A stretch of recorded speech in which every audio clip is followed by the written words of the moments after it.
La dinastía de Al-Assad en Siria ha caído tras 53 años y esto luego de la toma por parte de rebeldes a la capital, Damasco. Pero para analizar todo el impacto y el contexto de esta situación tenemos como invitado a Manuel González. Él es politólogo y docente de Relaciones Internacionales de la Universidad Javeriana de Colombia. Manuel, bienvenido a Pulso.com de nuevo. Estil, un gusto. Bueno, ya lo tuvimos recientemente hablando sobre la situación en Venezuela, los 2 años del gobierno de Petro, y ahora hablando de la situación en Medio Oriente y todos estos cambios que sorprendieron al mundo. Pero pues para iniciar precisamente quería preguntarle cuáles fueron esos aspectos que llevaron a la caída que al mundo, o me corregirá si nos coge o no por sorpresa, no solamente a los politólogos y a la comunidad en general, sino también a los políticos, o se esperaba de alguna manera esta situación. Bueno, la guerra civil en Siria tenía dos características. Primero, era una causa perdida de la primavera árabe. 2011, se recordarán, hubo levantamientos en el Medio Oriente, particularmente en Libia, Túnez, Siria, incluso Egipto.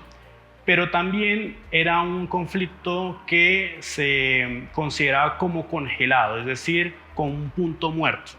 No solamente Bashar al-Assad controlaba 2/3 del territorio sirio, sino que obviamente ninguna de las fuerzas insurgentes avanzaba sobre las posiciones del gobierno de Bashar al-Assad. ¿Qué es lo sorprendente? Que en menos de una semana se haya decidido el futuro de este conflicto. Y es que tras la toma de Alepo, viene la toma de Damasco y obviamente una nueva reconfiguración en términos territoriales y políticos del actual Siria.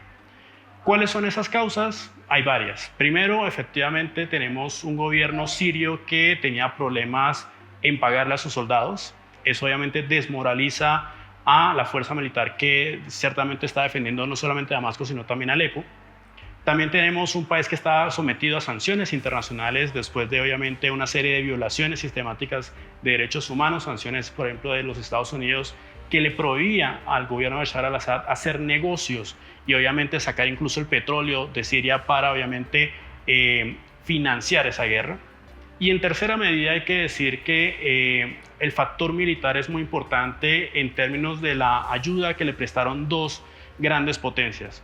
Una potencia regional como por ejemplo Irán, es decir, con la ayuda de lo que conocemos como el grupo Hezbollah, un grupo que es paramilitar y que es patrocinado por Teherán, obviamente para fomentar la revolución islámica, y que obviamente estaba ocupado en un asunto mucho más importante que era luchar contra Israel. Después de los golpes que hemos visto, por ejemplo, contra Nasrallah, contra muchos miembros de la cúpula de Hezbollah, obviamente esa organización está en recuperación. Y obviamente la toma de Alepo se da en un contexto de alto al fuego entre Hezbollah e Israel. Por lo tanto, Hezbollah en ese momento estaba fuera del juego del tablero sirio. Con unas bajas bastante importantes por parte de Israel luego de que suscitara pues toda esta serie de ataques de los víperes, ¿no? Claro, exacto. Todos estos ataques selectivos que ha tenido Israel para minar la capacidad de actuación y de cooperación entre los distintos grupos que obviamente componen el eje de resistencia y que fundamentalmente Hezbollah era el gran, digamos, núcleo que movía esa movilización de recursos para enfrentar a Israel. Y un segundo jugador muy importante en términos geopolíticos es Rusia. Que también está en otra guerra. Que también está, digamos, ocupada en una guerra y que necesariamente el punto aquí importante es comprender que en 2015 Bashar al-Assad estaba a punto de perder el poder. Si no fuera por la solicitud del presidente, expresidente sirio en estos momentos, de la ayuda y la cooperación de Rusia, seguramente en 2015 la guerra se hubiera definido. Pero Rusia entra dentro del teatro sirio y logra mantener el dominio territorial, incluso desalojar a muchos grupos opositores y militares sirios que obviamente habían desertado y mantener ese control que veíamos incluso hasta noviembre de este año. Y obviamente la guerra en Ucrania, esta operación militar especial como la denomina Putin, demandó más recursos. Y esos recursos no simplemente vinieron de África con el grupo Wagner, que tiene una presencia muy importante, sino que se necesitó de un lugar tan próximo a Rusia y a Ucrania como lo era Siria. Por eso el hecho de que estos grupos más profesionales del ejército ruso fueran a parar a Ucrania, obviamente debilitó no solamente la capacidad del ejército sirio para entrenarse, sino también para responder a los desafíos de los insurgentes tras la toma de Alepo.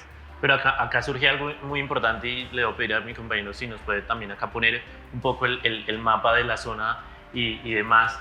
Usted me decía que en esta zona específicamente están las bases de Rusia, pero entonces con esta pérdida de Bashar al-Assad y su caída, ¿qué tanto se puede ver afectado Rusia en esa traída de no solamente africanos, sino también de los mismos sirios, ¿no? Que eran mismos combatientes en territorio y que los necesita Rusia en estos momentos para combatir en terreno con Ucrania? Vemos hacia el oeste de Siria dos provincias muy importantes, que es Latakia y Tartus. Okay. Particularmente en Tartus está la base naval rusa, que le da salidas a aguas más cálidas y que obviamente por su posición geoestratégica le permite tener influencia a Rusia en el Mediterráneo. ¿Qué sucede y por qué es lo importante de las aguas cálidas? Es que obviamente Rusia tiene dos salidas muy importantes hacia el mar. Está en el mar Báltico, pero cuando hace invierno se congela y por eso no tiene salida hacia el mar.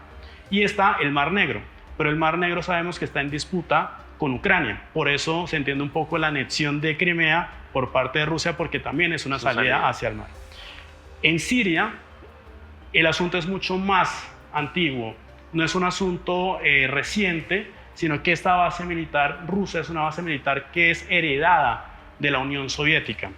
Se fue desarrollada en 1971 y que incluso esto toma un poco en cuenta la relación que tenía muy pragmática el padre de Bashar al-Assad, Hafez al-Assad, de tener tanto la cooperación rusa, y ahí está la cooperación rusa en la base naval de Tartus, como con los Estados Unidos, obviamente para enfrentar a los movimientos fundamentalistas. Digamos que en ese momento Siria era como una especie de pivote, es decir, se movía en medio de los dos gigantes de la Guerra Fría. ¿En qué momento se da esa ruptura con Estados Unidos? Creo que el punto fundamental de la ruptura con la dinastía de al-Assad y, por ejemplo, con Bashar al-Assad, es que si bien la primavera árabe exigía democracia, Bashar al-Assad lo que hizo fue reprimir. Y la represión, particularmente administración Obama, obviamente fue un punto, digámoslo así, rojo-negro, una línea que no se debió cruzar. Y se rompió muchísimo más cuando Bashar al-Assad utilizó armas químicas contra la población.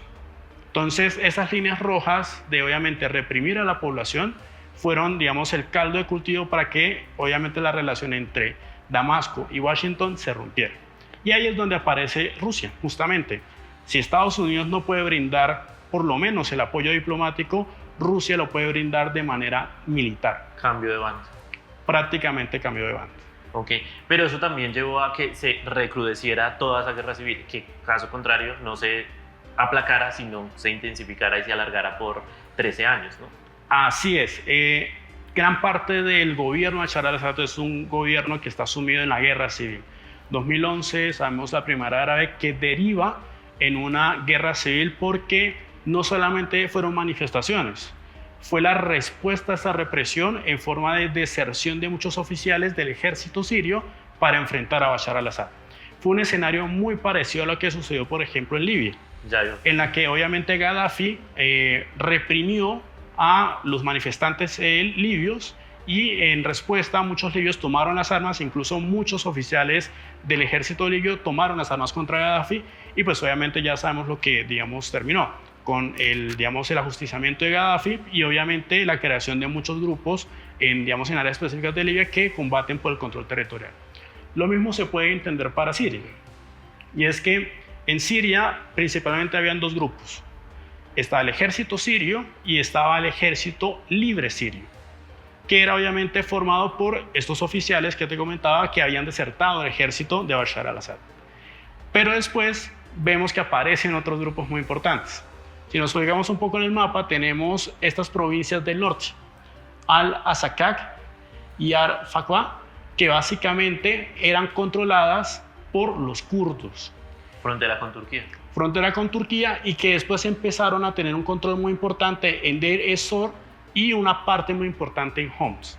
¿Por qué es importante los kurdos que se formaron detrás de lo que se denomina en esos momentos las fuerzas democráticas sirias? Y es que primero cuentan con el apoyo de los Estados Unidos. ¿Por qué cuentan con el apoyo de los Estados Unidos? Porque logran controlar otro gran actor muy importante que es el Estado Islámico. que pareciera, y según Estados Unidos, ya estaba radicado. Exacto. El Estado Islámico tenía una presencia muy importante en el vecino Irak y se extendió hacia la provincia de Homs. Y tengan en cuenta algo muy importante, la destrucción de Palmira. Si ustedes recuerdan un poco digamos, esta noticia en términos culturales, que obviamente el Estado Islámico prácticamente derribó y destruyó un patrimonio, digamos, de la humanidad. ¿Qué sucede? Que las fuerzas democráticas sirias, los kurdos, lograron minimizar y lograron luchar en contra del Estado Islámico, debilitándolo. En estos momentos, el Estado Islámico es un actor debilitado, secundario, pero no por eso menor en esta confrontación. ¿Qué sucede? Que ese actor que en su momento tuvo la parte norte y noroccidental, si se quiere, nororiental de Siria, tiene una presencia muy importante gracias a que en Irak tiene una base militar de los Estados Unidos. Y desde esos momentos, pues siempre mantuvo una guerra no contra Bashar al-Assad, sino contra el Estado Islámico. Ahora bien, otro actor importante que entra dentro de la confrontación y que es una reacción a las fuerzas democráticas sirias es el Ejército Nacional Sirio. Que el Ejército Nacional Sirio es un grupo formado por Turquía. Y ustedes se preguntarán, ¿por qué Turquía entra dentro de esta ecuación? Y Turquía entra por lo siguiente. En la parte norte, que está ocupada y controlada por los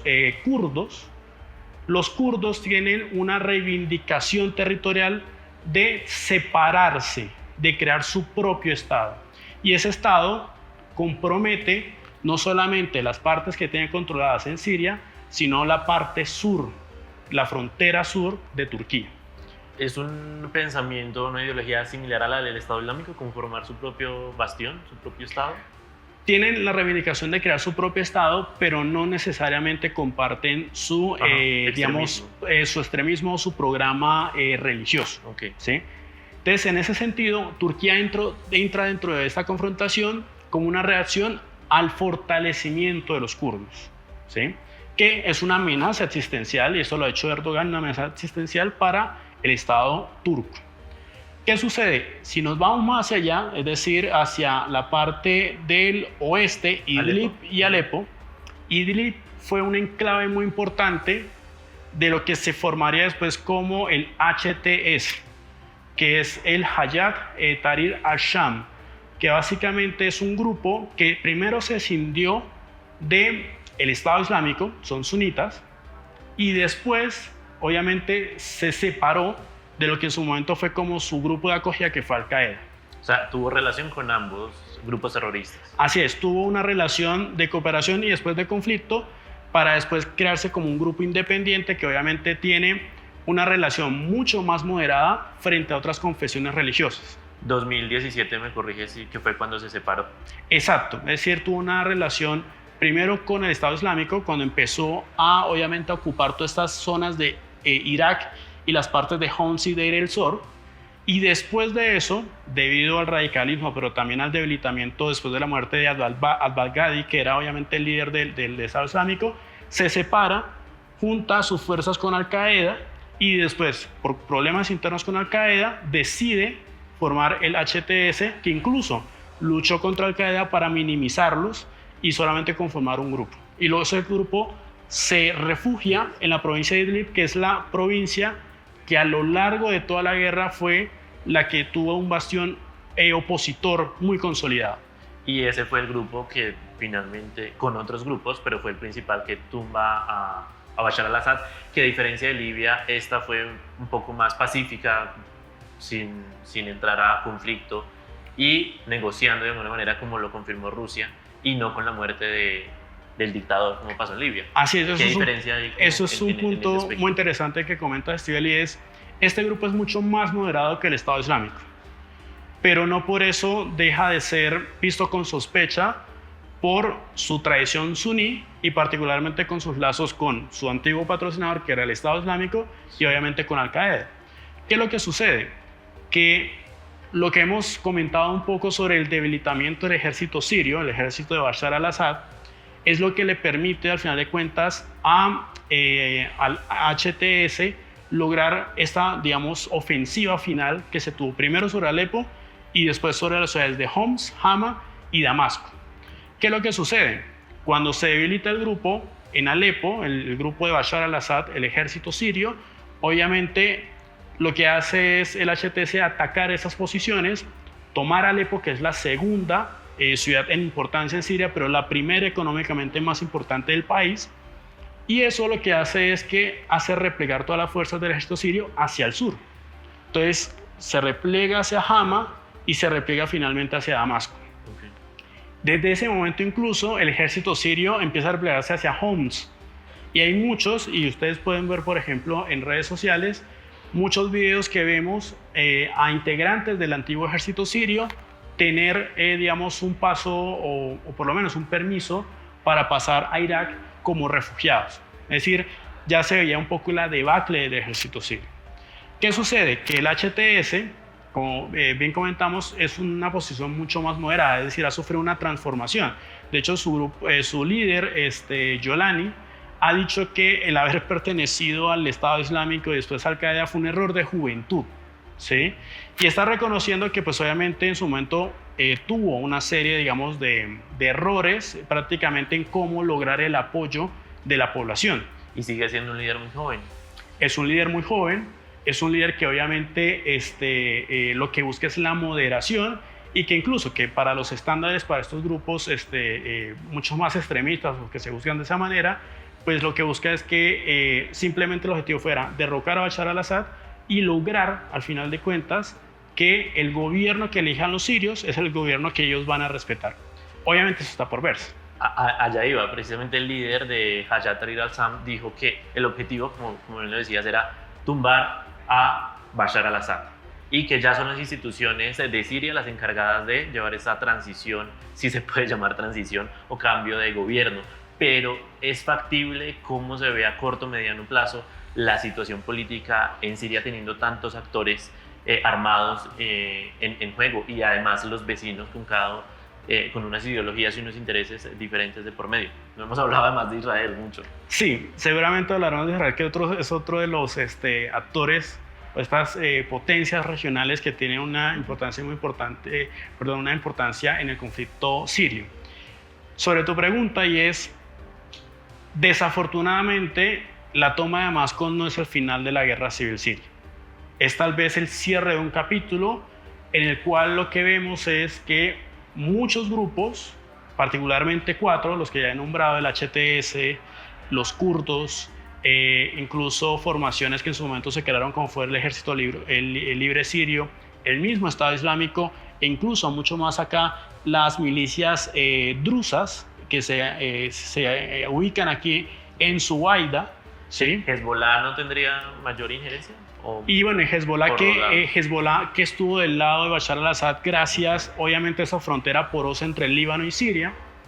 Obviamente el pegamento de estas formaciones opositoras era derrocar a Bashar al-Assad. El capítulo que inició ahorita el 7 y 8 de diciembre es un capítulo que uno podría denominar que es un juego de tronos. ¿En qué sentido? Tenemos unos grupos en el norte, por ejemplo las fuerzas democráticas sirias, los kurdos, pero en medio, digamos, de ese dominio que tienen los kurdos, hay pequeñas formaciones en el centro del país del Estado Islámico, que de nuevo es un grupo que está debilitado, pero que su relación con Irak y con Irán, pues obviamente puede al final de cuentas hacerlo resurgir, obviamente con esta reivindicación del famoso califato, ¿no? O sea que pueden haber más sorpresas. Van a haber más sorpresas, eso es lo más seguro. ¿Por qué? Porque cada grupo, incluso el HTS que tiene Alepo, Idlib, Hama y Damasco, que controla esa zona, no controla el norte. Okay. ¿Sí? Y además a eso hay que sumarle la influencia que tiene Turquía con el Ejército Nacional Sirio. ¿En qué sentido? En que seguramente Turquía va a buscar, obviamente en su programa de política exterior, de recrear ciertamente una especie de nuevo imperio otomano, que obviamente Siria quede bajo la influencia de Ankara. Entonces, obviamente tenemos una Siria que en estos momentos está partida partida en varias soberanías, si se quiere, porque hay grupos que controlan territorialmente unas partes del país, pero están buscando competirle a otros que también controlan estos territorios, esa, digamos, soberanía y ese monopolio de la violencia. Todas estas disputas territoriales llevan quizá a que Israel este 9 de diciembre entrara a territorio sirio. Algo muy importante que has anotado es el papel que tiene Israel. Israel ha jugado un papel muy importante porque primero debilita a Hezbollah, que es una de las principales milicias que apoyaba a Bashar al-Assad. Segundo, ataca recién toman Damasco, no solamente atacan a Damasco, sino que atacan formaciones muy específicas del país, porque hay una serie de grupos que sabemos que adversan la existencia del Estado de Israel. Una de ellas, según algunos informes, es el HTS, otras obviamente el Estado Islámico, pero también en ayuda de Estados Unidos. De hecho, Estados Unidos, después de que se da la toma de Damasco, también atacó al Estado Islámico. ¿Esto para qué se hace? Básicamente es para mantener a raya el radicalismo, ¿sí? Y lo que se busca particularmente en los Estados Unidos con la política exterior de Donald Trump es, nosotros nos salimos, es una salida segura de los Estados Unidos en términos de la región, pero que el problema se tenga que arreglar conforme a los intereses de seguridad nacional de los Estados Unidos. Es decir, es prácticamente tercerizar o delegar la seguridad de la región obviamente a los sirios y obviamente a los otros grupos que están en conflictos. Pero me surge la duda si va a ser realmente controlable desde el exterior, teniendo en cuenta otros países como Afganistán, que ahora está con un régimen extremista, o que pase similar a lo de Libia, que pues no fue muy claro su rumbo, y incluso se dice que fue peor el remedio que la enfermedad. Sí, digamos que el escenario que aparece como más probable, con más riesgo, es el escenario libio. Un escenario en donde tenemos varias soberanías y competencias entre varios grupos por el poder. Incluso ahora en Libia tenemos dos capitales, porque hay dos gobiernos que obviamente luchan entre ellos para someter al otro dentro de la estructura de autoridad y obviamente de monopolio de la violencia. En Siria puede suceder esto, porque tenemos 4 o 5 grupos que están luchando por eso. El segundo escenario puede ser un escenario en donde, digámoslo así con optimismo, los grupos se puedan sentar, negociar y lograr obviamente un acuerdo sobre un gobierno compartido.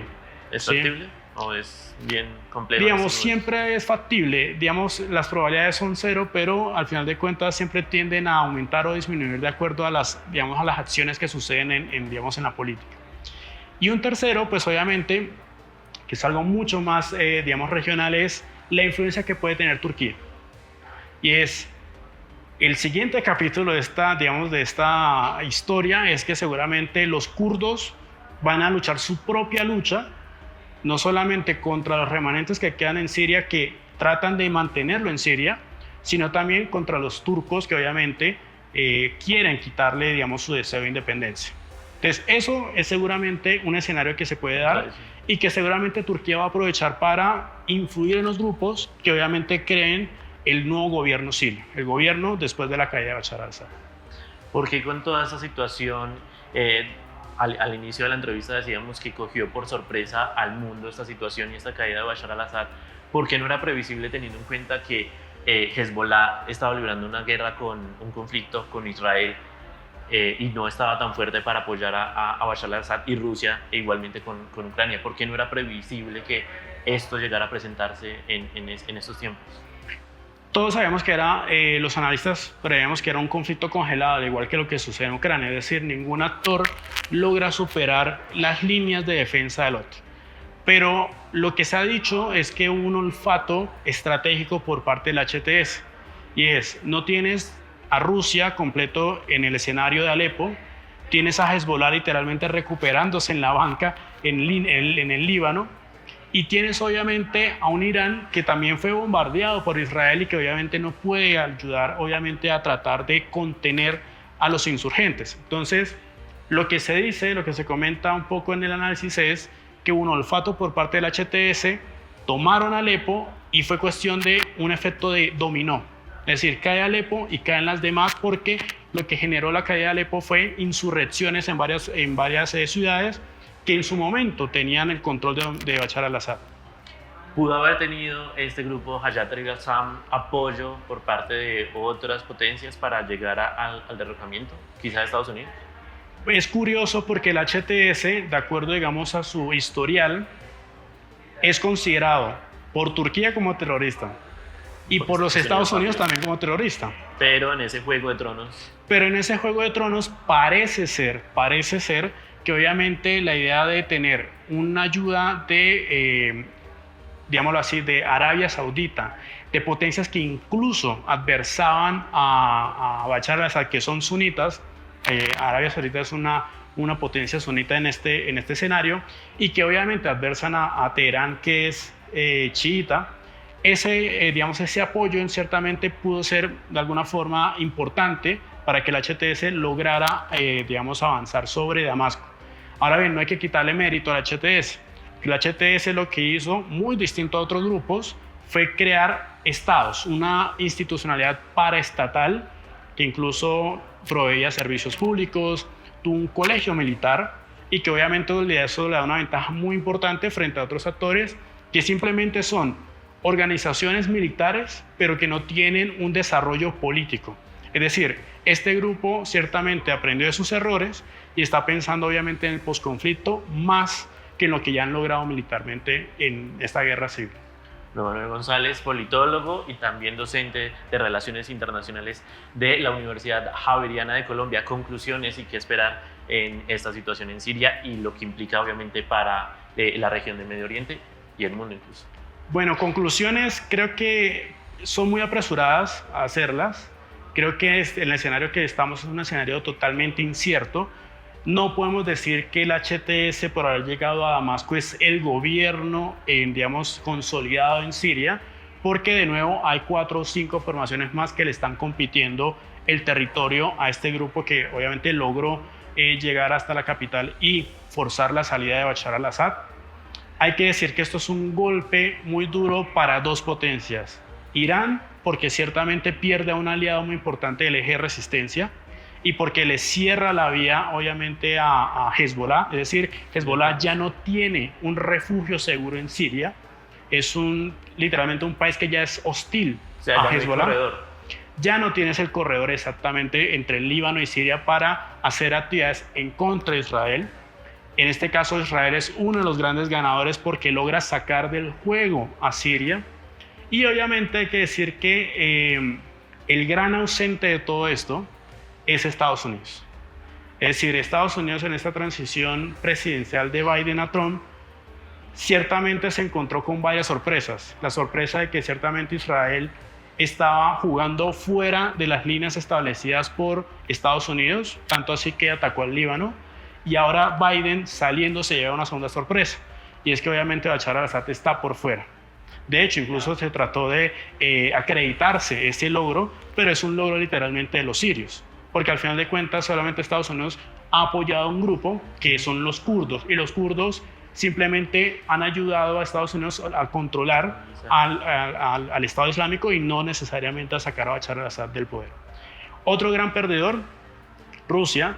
La región de Tartus obviamente queda totalmente perdida y sale, del juego seguramente esta base naval. Habrá muchas negociaciones sobre cómo se mantendrá la cooperación rusa y siria. Y finalmente yo creo que esto le suma mucho más inestabilidad a la región. ¿Por qué? Porque aquí no sabemos qué grupo va a tomar el poder y sobre todo qué posición va a tener frente a Irán, que es una potencia regional, pero ciertamente frente a Israel, que ya empieza a emerger como una gran potencia regional, que obviamente no solamente adversa a Irán, sino que incluso también tiene mucha influencia en conflictos civiles como el conflicto sirio. Sé que ya le había dicho qué conclusiones, pero me genera la duda. Trump, ¿cómo juega ahora que llega en enero a la Casa Blanca y cuál puede ser el papel de Estados Unidos aquí? Donald Trump ha dicho que efectivamente el papel de los Estados Unidos en Siria es un papel que no le corresponde, que le corresponde a los sirios. Y en ese sentido, lo que revela es la política que ha tenido el país del norte en términos de abandonar conflictos globales, lo que en su momento se llamó el ser el policía del mundo, ¿sí? y obviamente concentrarse en una política más aislacionista, que tiene un correlato muy importante en términos económicos, que es obviamente hacer de Estados Unidos mucho más grande, a partir de obviamente imponer aranceles y obviamente mantener un comercio más favorable para los Estados Unidos y no para el mundo. Obviamente aquí entra un poquito la variable China, que obviamente es lo que termina forzando un poco a Donald Trump a tomar una decisión de imponer aranceles incluso hasta el 60%. Entonces, creo que en términos de la política exterior de Trump, de lo que se viene ahora es que Estados Unidos sale del teatro del Medio Oriente. Ciertamente tiene unos aliados muy importantes, por ejemplo Arabia Saudita, obviamente está Israel, y seguramente con Israel la posición va a ser de mucho apoyo sin condiciones, y eso implicaría que los errores que cometió Biden de no marcarle la cancha a Israel, ciertamente con Trump se van a maximizar mucho más. Es decir, va a dejar que Israel haga y deshaga en la región, y eso seguramente va a aportar mucho más inestabilidad a la región. Y en últimas, yo creo que alguien que debe estar temiendo un poco lo que sucedió en Siria y lo que está empezando a hacer Israel es el mismo Irán. Porque, por un lado, se está quedando aislado de la región, es decir, ya no empieza a tener socios muy cercanos, y en segunda medida, también teme que lo que sucedió en Siria suceda en Irán. ¿En qué sentido? Ya hubo protestas en 2019. ¿Cuántos años van de régimen en Irán? Desde el año 79. Es decir, van a cumplir un aniversario ahorita en el 2029. Y eso ya refleja un poco como ese cansancio y ese desgaste que tiene el régimen teocrático. Y lo que sucede allí es algo importante. ¿En qué sentido? En que ciertamente las protestas de 2019 que fueron reprimidas pueden obviamente tomar el ejemplo de Siria y aplicarlo en Teherán. ¿En qué sentido? En que ciertamente las demandas, y particularmente pensando en algo muy importante, hay una lucha de sucesión en Irán, y es que seguramente en los años que vengan va a morir el ayatolá, y quien asuma tendrá que entender un poco lo que está sucediendo en la región, y es que los liderazgos autocráticos, clericales, son en estos momentos liderazgos que están siendo muy rechazados, y que cuando se reprime a la población, ciertamente sucede lo que pasa en Siria, y en muchos casos termina obviamente sacando del poder a estas élites autoritarias. Entonces, uno de los grandes afectados siempre va a ser Irán, porque seguramente no solamente está la idea de un ataque entre estados, sino de la propia revuelta que se puede dar internamente a partir de lo que sucedió en Siria. Bueno, Manuel González, muchísimas gracias por estar de nuevo. Muchas gracias, Steven. Bueno, muchas gracias por este análisis tan completo aquí en pulso.com.